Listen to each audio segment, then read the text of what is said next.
we got more mods for the N52. So for today's video, guys, we're going to be installing this Mishimoto 19 stack oil cooler. Now, if you don't know, these N52s actually don't come with the oil cooler from the factory, but some of the 328i's do, and it actually bolts right up to their oil filter housing where we have this area right here. But luckily, the 328i N54 oil filter housing actually bolts directly up to these N52. So we're going to be bolting that up, installing this oil cooler, and seeing if it makes a really big difference. Because if you beat on your car hard, tracking or on back roads, or plan on drifting it like I do, you're definitely going to want to have an oil cooler just to keep the engine temps a little bit low. I do notice my N52 can get really hot, especially since these cars don't make that much power. You tend to be always flooring and high in the rev range when you're doing any sort of spirited driving.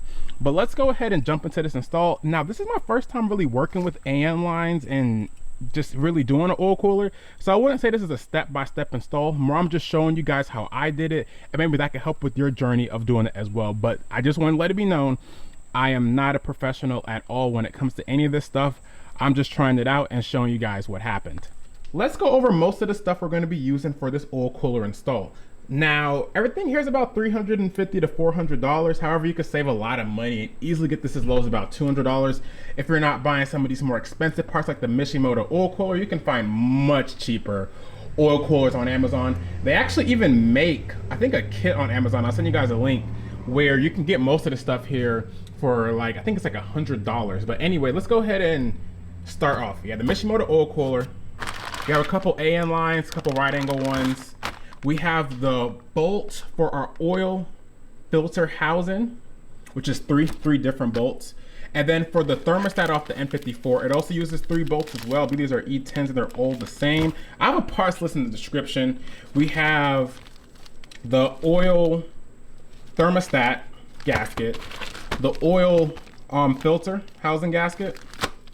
We have an AN line adapter for the stock N54 thermostat, because by the way, you don't have to run all this, but I really wanted to keep my thermostat. Some people say the thermostat doesn't open up till the engine gets pretty hot. However, also people say like if you don't run a thermostat, you're gonna spend forever warming up your car because it's gonna stay open. So even when you're trying to warm up those cars on the cold days, your oil cooler is going to still be flowing, so it might take forever to get it up to temp, especially when you start driving. So I decided to keep the thermostat, which is going to be why we kind of have a lot of work to do. We have to use this adapter. Now, this adapter was also pretty expensive. For Mishimoto, again, $75. Now, it doesn't like it's worth $75. I'm gonna be honest with you guys, but people say a lot of these cheap ones leak. Some people say the expensive one leaks, but I decided to just not risk it because I don't want oil to leak directly onto my belt because that's where it would go. But yeah, that's gonna go up to our next part, the thermostat off of an N54 and the oil filter housing off of an N54. I was able to pick both of these up for my friend for only $80 for both, which is not bad at all. And about 10 feet of AN lines and some electrical tape when we're gonna make and cut our AN lines. Now, like I said, I'm no professional here. I'm trying this for my first time. So I'm gonna skip a couple steps, but anyway, one of the first things we're gonna actually do is we're gonna go ahead and drain the oil and coolant out of this car. Now, you don't have to do that. It's just, it makes a lot less mess. You definitely want to drain the coolant at least, because we're taking some coolant holes off, so you definitely want to drain the coolant for sure. I don't believe you have to drain the oil. It's going to create a lot less mess, but our car is due for an oil change anyway, so if you want to do this right as you're doing an oil change, it just makes a lot of sense, because we're going to be taking the oil filter housing gasket off, so a lot of oil can spill everywhere. You can kind of suck most of that out using whatever you want, so you don't have to change the oil. We're just draining the oil because we're going to do an oil change anyway.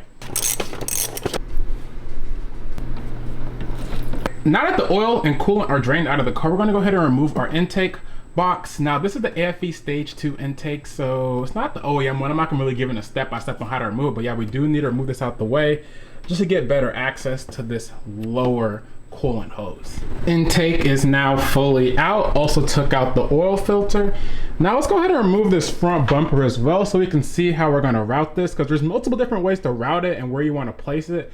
And honestly, I'm not sure on how I want to do it, on which one is best, until I get my own look at it myself. Coming underneath the car here, I did want to show you guys the plan. Here is the plan how we're going to mount this oil cooler up, because I decided we're going to put it in the wheel well.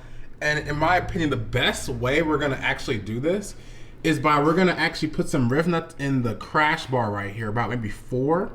And then we're gonna mount up a steel plate to that, let it sit about right here.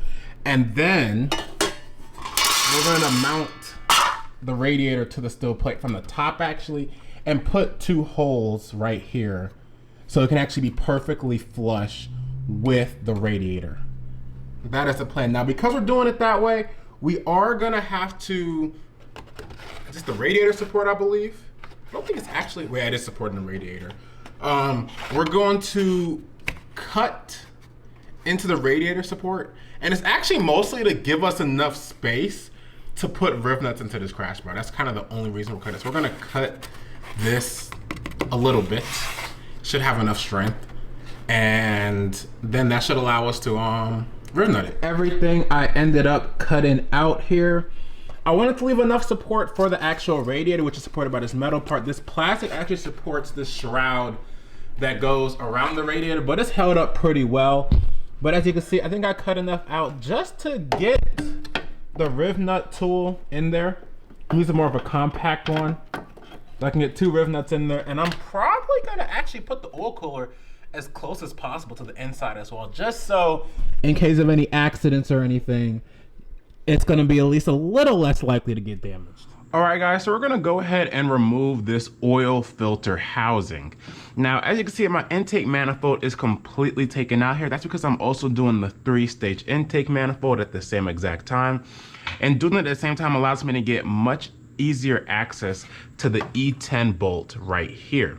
Now, if you did have your intake manifold on, which 99% of you guys will, you would have to kind of snake a bunch of, a combination of, you know, extensions to actually get to this bolt right here. But we have 1, 2, and a 3rd one on the back side right here to remove this oil filter housing, and of course the coolant hose, which is a little clip. After one thing I say, BMW, they make some of, in my opinion, if I get a screwdriver, one of the most easiest ways to remove hoses. Using a wrench to get this bottom one. I know some people say you can use a flex head wrench. You can use a lot of different things, but if your 8mm is small enough, it's gonna be a lot of work, but you can just slowly, until hopefully it's finger loose. Is it finger loose yet? Nope. It's gonna be a while. Okay, with all 3 of those E10 bolts removed, you also want to disconnect this connector right here, bottom coolant hose. Also, it's good to put some paper towels down right here just in case any oil comes out so it doesn't get onto your belt. But looks like we're pretty clean here. Now, even though the surface of this is pretty clean, I still recommend trying to clean it up as much as possible, just so the new gasket will be able to fit on here perfectly. All right, so I have the new oil filter housing set up on the vise right now, and I'm actually quickly realizing this job would be about 10 times easier if we were not using the stock thermostat, because the way the lines angle down, we are probably gonna have to sit there and connect everything before we put it on the car. It's possible to do it after. I mean, if you take out the radiator fan, might get a little bit more space, but we're gonna go ahead and put this new gasket in. There we go. That's seated correctly. Then we're gonna go ahead and put the thermostat on.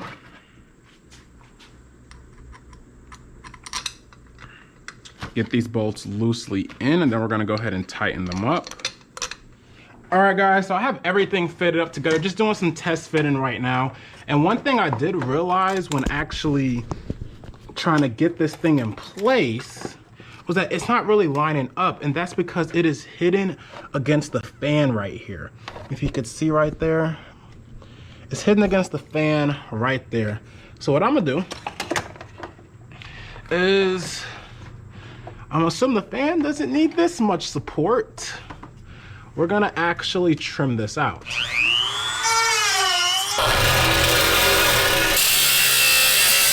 All right, just about everything is back together, and let me give you guys a quick rundown of everything that we have going on here. So We have the thermostat connected to the new oil filter housing with the AN10 line adapter, 2 AN lines running down. They're zip tied right there to the fan, as you can see.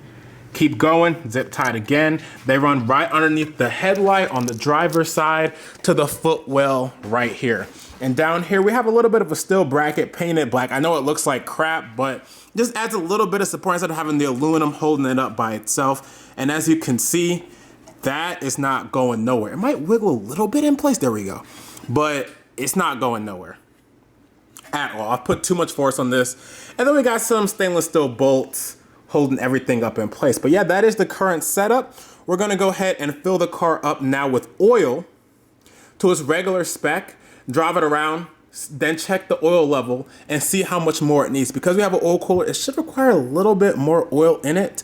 Now, I believe the thermostat would have to open up at first to actually get oil into the system. So we're gonna have to drive the car around and actually get it a little bit warm to really see and make sure oil is flowing through these lines here and make sure there's no leaks going on. So we're gonna go ahead and do that. I'm gonna let you guys know what I end up seeing.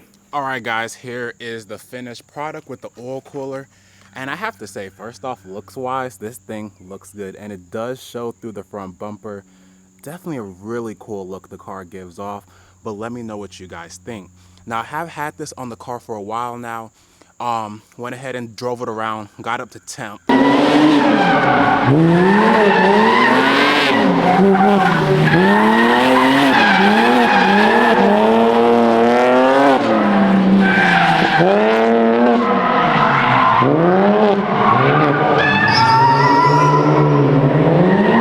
It was leaking. The fittings, bad fittings. Went ahead and bought some more expensive Mishimoto fittings and everything is working perfectly fine now. And yeah, I just had to see, make sure the lines are hot, and they were extremely hot, like hot to the touch, could barely touch. So yeah, this thing is definitely doing its job. It really is. The car gets up to about that 220 range.